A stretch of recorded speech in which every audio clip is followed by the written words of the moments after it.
Hello, welcome back to my channel. My name is Oge and today we are celebrating. What are we celebrating? As of today, at the time of recording this video, I have 300 subscribers. Now, to you, you may not think that 300 is anything, especially in the social media world and the metaverse. Many people have thousands and millions of subscribers, but how many of you that are watching have 300 people that you talk to in real life on a regular basis? Probably not even close, maybe 5 to 10 for the average person.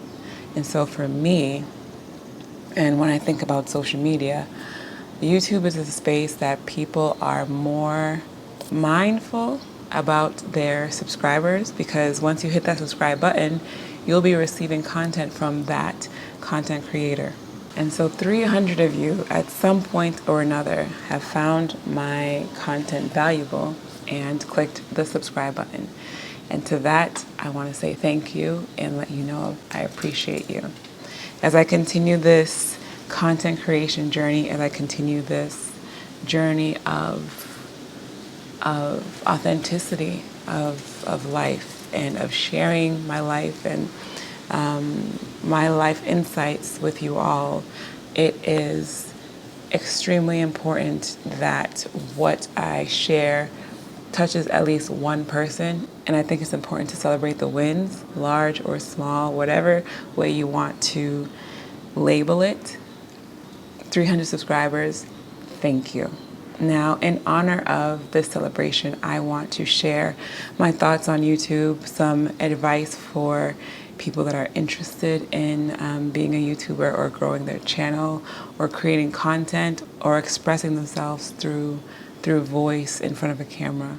So this is not going to be in any particular order, but I have been a consumer of YouTube for years. For years, I would go to YouTube for dance. You know, as a dancer, especially in university, I would go for different choreography and really dive into creativity in dance. And then I went into this spiral of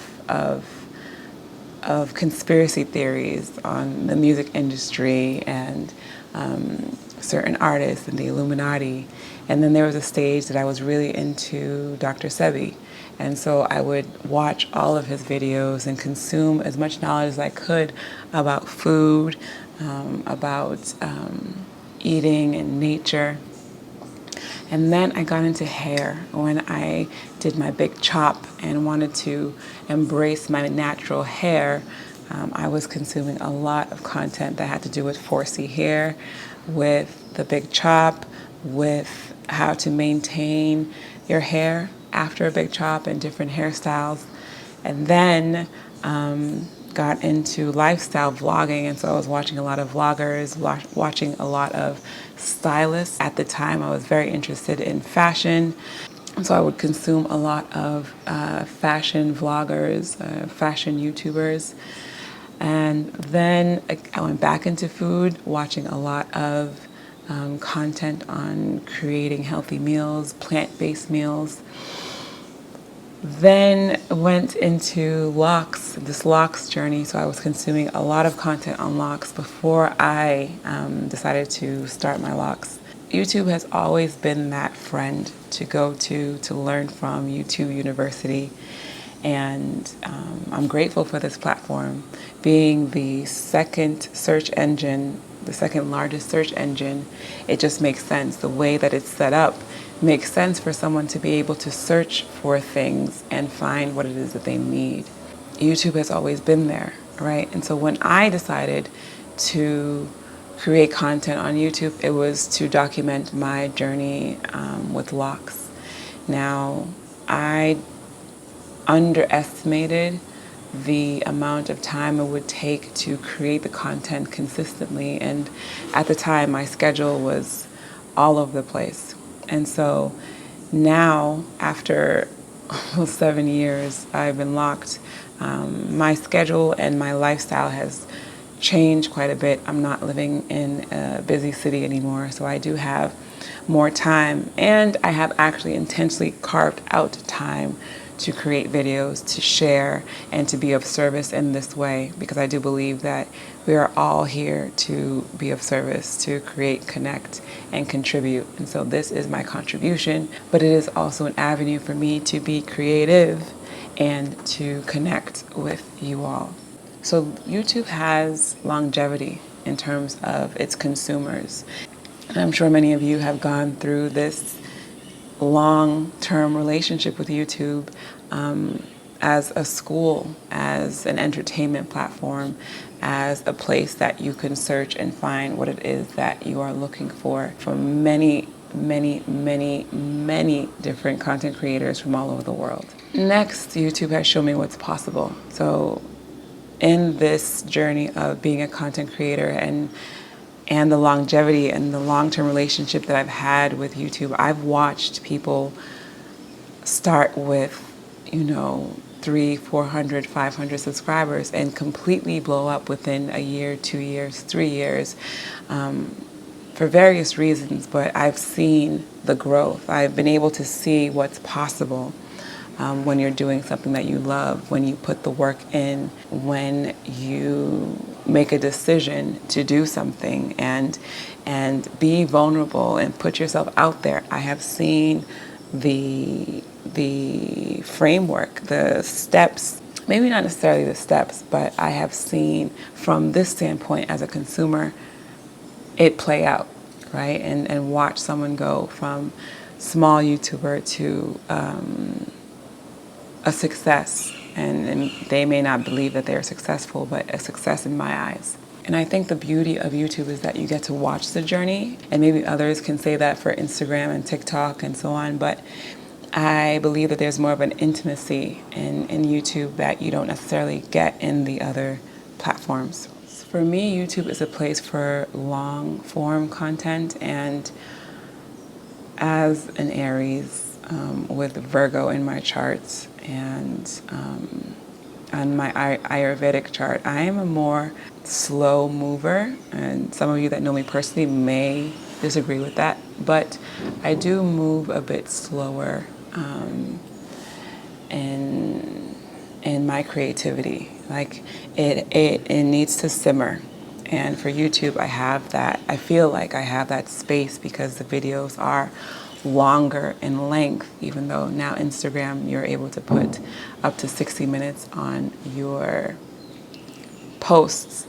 But again, being so dedicated to YouTube, I appreciate the slow burn. I appreciate the story, the process. For me to get into my flow, it takes me about 25 minutes to get going. And so being able to sit at a camera or ideate and feel, again, this is my belief, feel as if YouTube is a place that appreciates that celebrates that nurtures that type of creativity. So if it's art, painting, filmmaking, dancing, there is this sense of appreciation for the arts in YouTube versus other platforms. For me, YouTube feels like there's less pressure to share, and it's more so you create the content, you put it out there, and then you let it go and you just trust.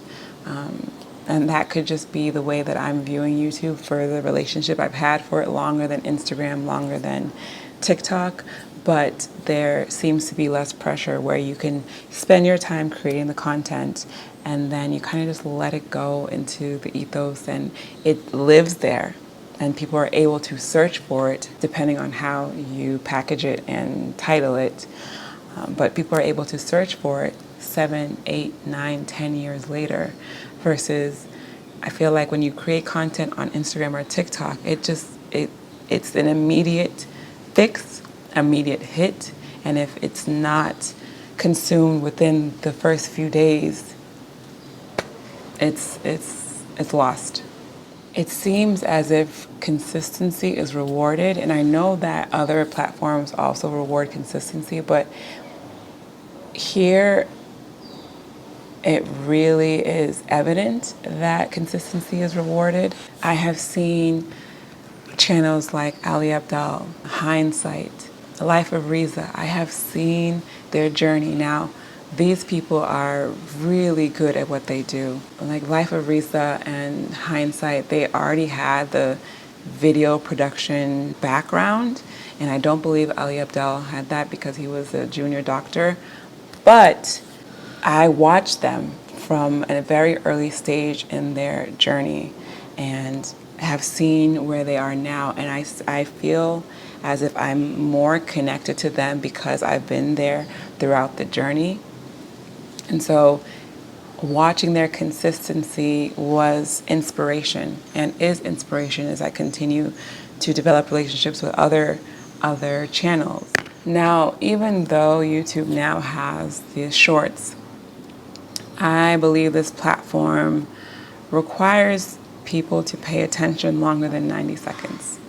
And as a coach, a life coach, and a mindfulness and yoga teacher, it is important, right? It is very important to be able to have some sort of control over your mind. Your mind is going to run on automatic mode, and we have many distractions, and being able to slow down and dedicate your awareness, your attention to something for a longer period of time that is not offering you that immediate dopamine helps in the long run. Platforms like TikTok and Instagram and, YouTube Shorts can shorten our attention, which is evident in a lot of research. And so being able to put long form videos and grab your attention and have this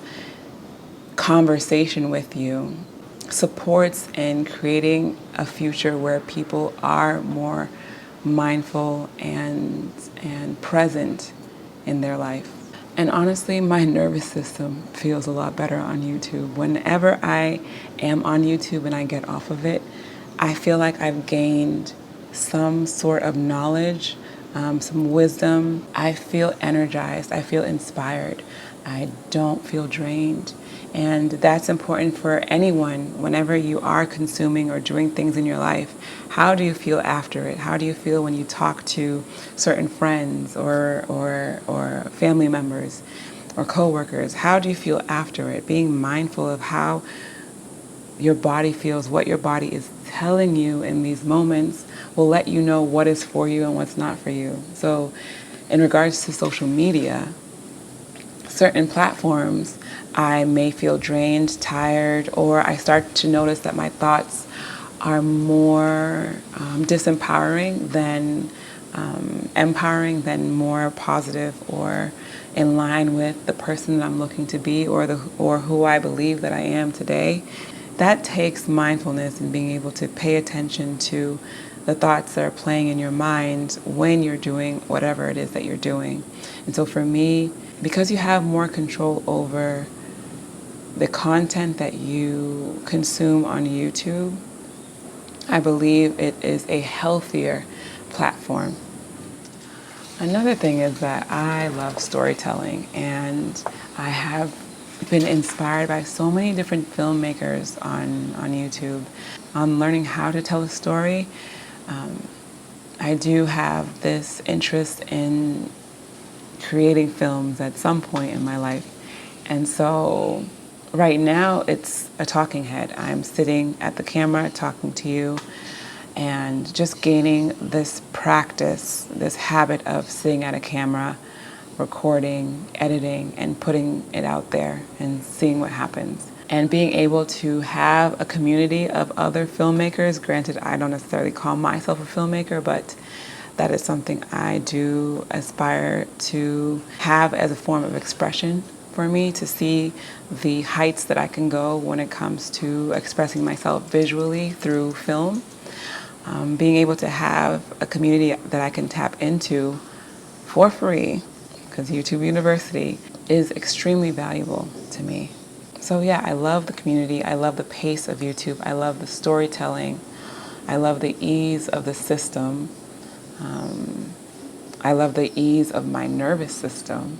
And so those are my thoughts on shifting my focus to YouTube. Now, some tips and some advice. Maybe you've heard it before, but hopefully this will resonate or hit you deeper. But some tips that I have for those of you interested in taking YouTube more seriously, being a professional YouTuber or essentially eventually a filmmaker.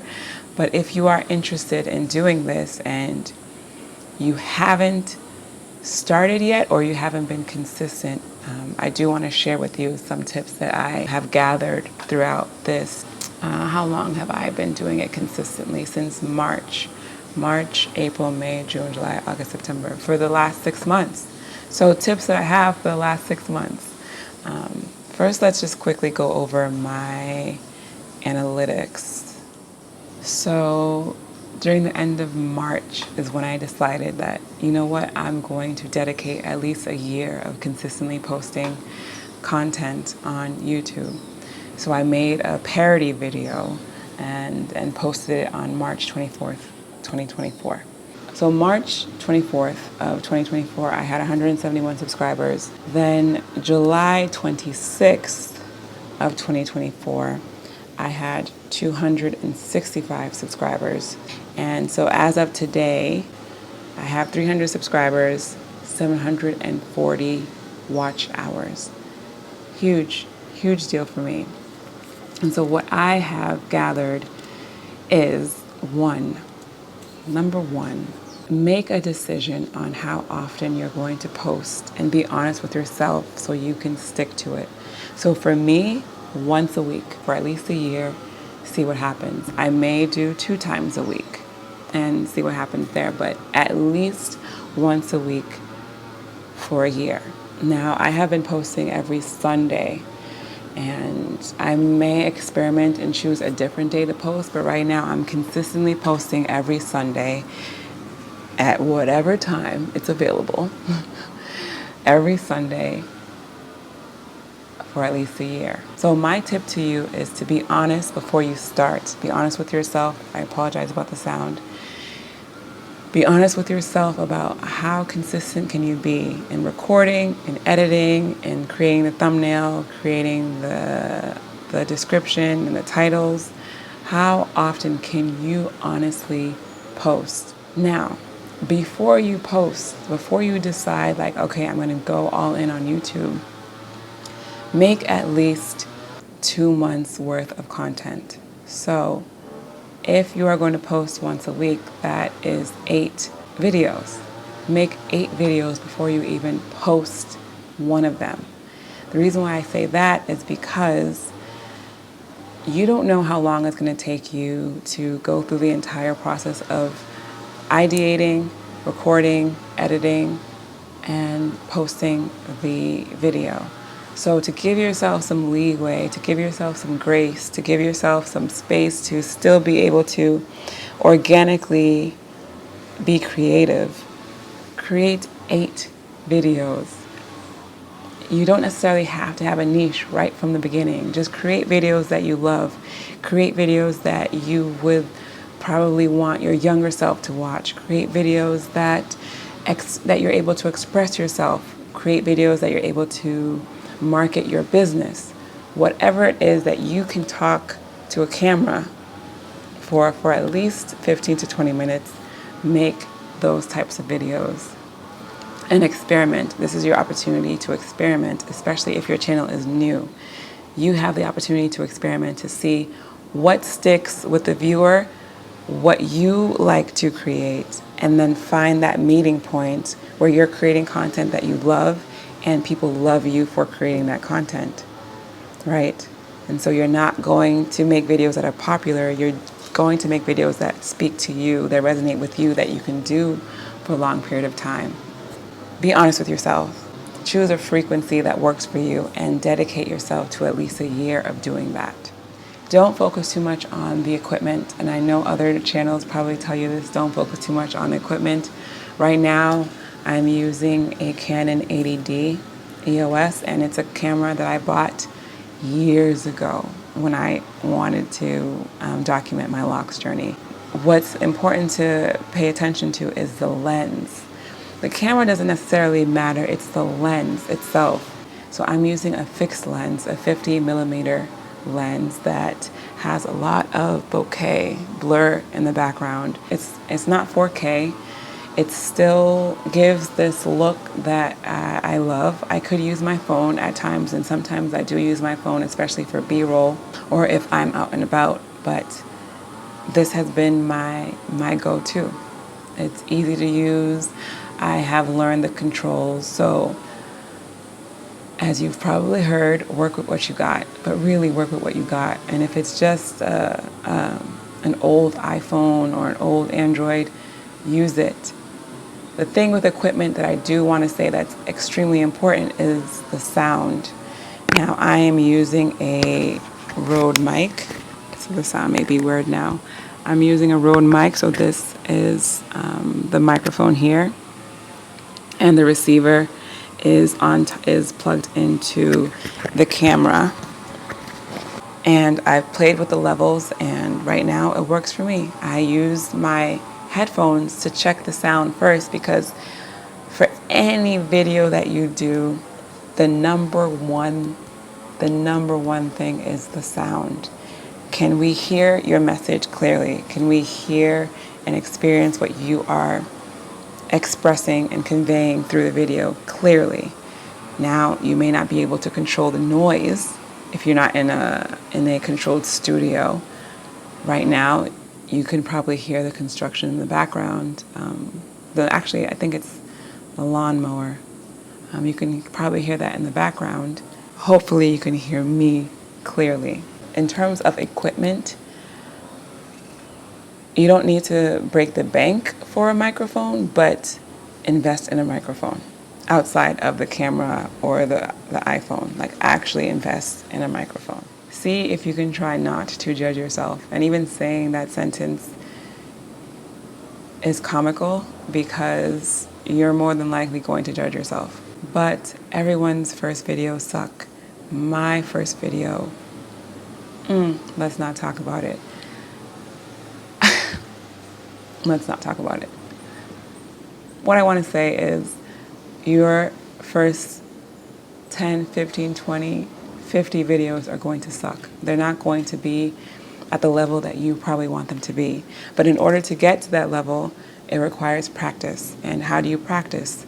You do it over and over and over and over again. And so for me, I'm a DJ. And so I practice DJing as much as possible, so then I can create memorable sets for the people that come to listen to my music.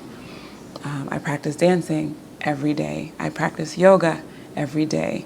I practice mindfulness through meditation every day. And I have seen the transformation. I've seen the growth in the art of practicing. And so when you're creating these videos, it's practice, but you're also sharing what you're practicing through posting.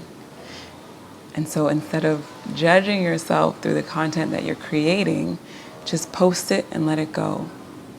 You can delete it eventually, but right now, in the beginning phases of starting YouTube, it's about the numbers, but still, creating quality content. But it's about creating more videos for you to practice, for you to get used to the habit of putting on the camera, writing out your thoughts, being able to express those thoughts through camera for other people to understand you. Know and accept that your videos will suck in the beginning. Another tip is to envision who you're talking to. So again, you don't necessarily have to have a niche in the beginning, but each video you should have an avatar or person in your mind that you want to talk to. So you can envision them as you're looking at the camera. Right now in this video, which is different from my other videos, I'm talking to future YouTubers, potential YouTubers, people that are new YouTubers. And so I'm envisioning friends or people that I know that are interested in creating content and creating a YouTube channel. So I'm envisioning talking to them, my friends, my loved ones, how I can support them in taking that leap and being vulnerable, right? Because this is a practice of vulnerability. So start to envision who you're talking to, and that will help you in ideating what this person may want to know, what makes them tick, how do they want to be talked to. There's different ways of communicating because now you're thinking about a person rather than speaking to an inanimate object, even though that's what you actually are doing, but you have someone in mind and you're able to use your imagination. The next one is to set an intention or a goal, having a direction you want your channel to go. If you would like your channel to reach a certain amount of subscribers, then write that number down and write down when. When do you believe that this will happen? You may or may not hit it, but at least you have some sort of metric to gauge where you are in this journey. So setting an intention on where you'd like to be and why you're doing this. Is it to help people? Is it to grow your business, which is essentially hopefully helping people? Is it to teach? Is it to entertain? Why are you doing it? It could really just be to express yourself, to have a form, a place, a platform to express your creativity, where you just put the camera on when you're making art, when you're writing, when you're painting, when you're dancing, when you're cooking, like just putting the camera on and sharing it. And honestly, in creating content, you may not know what type of content to create. So one tip that has been coming up a lot more on my feed is finding creators that are similar to where you'd like to be and not someone that's thousands and millions of subscribers, steps away from you, but someone that maybe has 300, 400, 500 subscribers or a few hundred more than you do. And check out their most popular videos and then do those videos. Now, if it's something that you have no idea about, obviously don't do the videos. See what they're creating and see if it resonates with you and see why it's popular and see if you can recreate it, putting your own spin to it. I don't believe in necessarily copying other people's art, but I do believe in being inspired by other people's art. If there are videos that you want to create and you have no idea what to create, spend some time looking at the YouTubers that you follow and the ones that are a little bit ahead of you and see if you can create content similar to the popular ones that they've created. And honestly, if you have something to share, if you have an opinion, a point of view, a way of thinking, if you have a way of expression, art, or whatever to share, if you have something that you've learned, some wisdom and insight, it is actually selfish of you not to share it with the world, and that may trigger you in some way, but if you're creating content that you wish that you saw when you were younger, help those people out that are younger see the content that you wish you saw. Because again, we're here to create, contribute, and connect. And so how are you contributing to the whole? How are you supporting the future yous by being selfish and holding yourself back and holding your wisdom and your knowledge and your light back from people to be able to see, witness, and be inspired by and feel connected. So it's selfish of you not to create content on YouTube. And I honestly hope that triggered you, and I hope that inspires you to create a video right after you watch this one. I think that's all I have. All of this is really to support in reducing the resistance that you have in creating content consistently. So start writing down, this is another tip, start writing down all of the excuses that you have for why you're not creating content, but you want to. Write down all of the excuses, the most ridiculous excuses. You can share it in the comments or not, but write them all down. And then ask yourself, is this an actual reason? I already called it an excuse, or is it an excuse? Write down all of the reasons and then see how they're all excuses, and do it. Do it anyways. Like, cross those excuses out and say, you know what? If you don't have enough time, make time. If you don't know how to use a camera, watch YouTube University and learn, or use your phone. If you don't have a quiet area, go out in nature. Figure it out and just do it, because there's something in you that wants to be expressed in this form. So reduce the resistance. Finally, in celebration to the 300 subscribers that have decided to subscribe to this channel at the time of this recording, I cheers to you this green smoothie. Thank you. And in honor of your worst critic, thank you for existing, but now it's time for you to not be selfish and record that video. Till next time, peace.